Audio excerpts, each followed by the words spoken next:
ఎవరు కూడా ఎక్కడా కూడా భయపడద్దండి. ఏమున్నా కానీ ఢీకొందాం. మీ అందరికీ పార్టీ తోడుగా ఉంటుంది. మీ జగనన్న మీకు అందరికీ అండగా ఉంటాడు అన్నమాట చెప్తాను.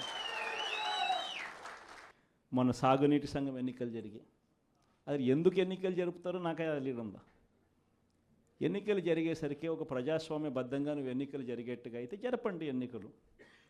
అంతే తప్ప నుంచి నువ్వు నీ రైతులకు నీ వాళ్లకు మాత్రమే ఎన్ఓసీలు ఇస్తారు, ఆర్ నో డ్యూ సర్టిఫికెట్లు ఇస్తారు.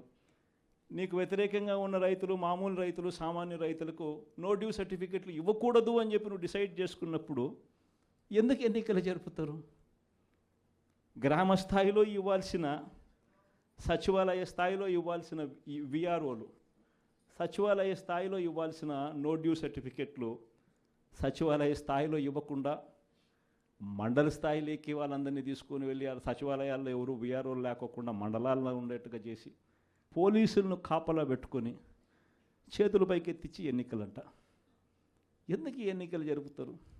అది జరిగించి ఆ రకంగా ఎన్నికలు బుల్డోజ్ చేసి రైతులందరూ సంతోషంగా ఉండారు అని అంటారు. నిజంగా రైతులు సంతోషంగా ఉండారా లేదా అన్నది తెలియాలి అని అంటే ఒక్కసారి రాజీనామాలు చేసి బయటికి రండి.